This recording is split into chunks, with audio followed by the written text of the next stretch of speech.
রাস্তার কঙ্কালসার চেহারা, রাস্তার পিচ উঠে পাথর বেরিয়ে বড় বড় গর্ত, বাইক থেকে অ্যাম্বুলেন্স সমস্যায় সকলেই। বর্ধমান মেডিকেলে যাওয়ার গুরুত্বপূর্ণ এই রাস্তা, রাস্তার কঙ্কালসার চেহারা, রাস্তার পিচ উঠে পাথর বেরিয়ে একেবারে বড় বড় গর্ত, বাইক থেকে অ্যাম্বুলেন্স সমস্যায় সকলেই। বর্ধমান মেডিকেলে যাওয়ার এই রাস্তায়, গুরুত্বপূর্ণ রাস্তায় এই চেহারা, বেহাল পরিস্থিতি, পাথর বেরিয়ে গিয়ে একেবারে বড় বড় গর্ত। দেখুন ছবি দেখাচ্ছি।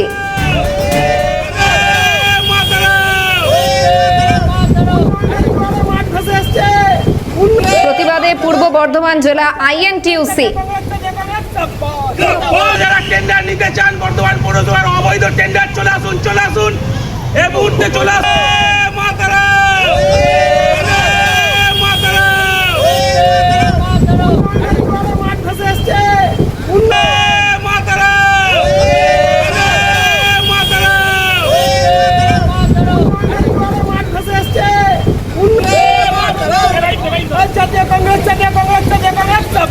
টেলিফোন লাইনে রয়েছেন প্রতিনিধি রাজেশ খান। রাজেশ, একেবারে মাছ ধরার জাল ফেলে প্রতিবাদ আইএনটিইউসির, কি কি আপডেট এই মুহূর্তে?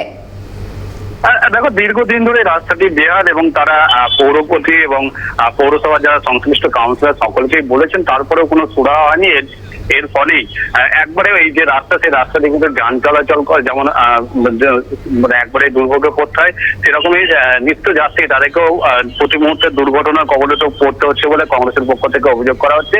এবং তারই প্রতিবাদে যাতে রাস্তা দ্রুত সরানো হয়, তার জন্য কিন্তু আজকে রীতিমতো রাস্তায় জাল ফেলে এবং মাছ ধরে সেখানে কিন্তু বিক্ষোভ দেখিয়েছে কংগ্রেসের পক্ষ থেকে এবং কংগ্রেসের আইএনটিইউসি সেবা দলের পক্ষ থেকে এই বিক্ষোভ দেখানো হয়। এবং তারা যেটা বলছেন যে অবিলম্বে যদি রাস্তা সারাইয়ের কাজ না দ্রুততার সঙ্গে পৌরসভা করে, তাহলে কিন্তু আগামী দিনে তাদের যে এই যে কর্মসূচি এবং এই যে বিক্ষোভ কর্মসূচি, সেই অভিযান, সেই কর্মসূচি তারা আরো চালিয়ে যাবেন এবং প্রয়োজন পড়লে পৌরসভা ঘেরাওয়ের ডাকও দেবেন বলে তারা জানাচ্ছেন। এবং এই যে বৃষ্টি, লাগাতার বৃষ্টি ফলে বর্ধমান শহরের একাধিক রাস্তা বেহাল হয়ে পড়েছে বলে অভিযোগ করছেন সেবা দলের পক্ষ থেকে। এবং তারা বলছেন দ্রুততার সঙ্গে এই রাস্তা সারাই হোক এবং পুজোর আগেই যাতে এই রাস্তা সারাই করা হয়, তার জন্য তারা কিন্তু এই দাবি জানাচ্ছেন। এবং তারই প্রতিবাদে কিন্তু আজকে রীতিমতো যে বর্ধমানের বাবুরবাগ মোড় এলাকা, সেখানে কিন্তু জাল ফেলে মাছ ধরে তারা কিন্তু প্রতিবাদ করেছেন। ধন্যবাদ রাজেশ।